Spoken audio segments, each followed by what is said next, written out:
مساء الخير عليكم. أنا متواجدين بقاعة ابن خلدون، سهرة فنية عائلية بامتياز بانتظاركم.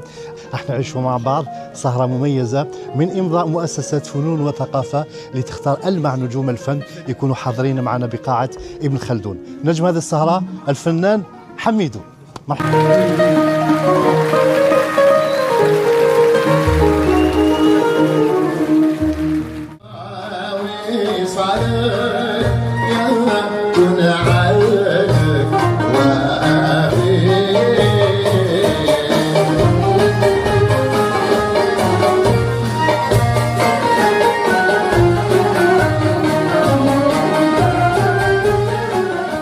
تنظيم جيد كان فيها يعني بون كوميونيكاسيون، بحيث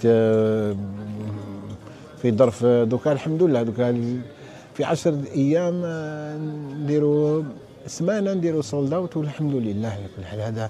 هذا يعني راجع لا بون كوميونيكاسيون اللي كاينه. فوالا موعد ان شاء الله نعطي لكم موعد يوم 12 مارس بمناسبه احياء سهرات رمضان، نكون هنا في قاعة ابن خلدون. مرحبا بكم، نزيدوا ان شاء الله نجوزوا سهرة ما تتنساش كما العادة. شكرا.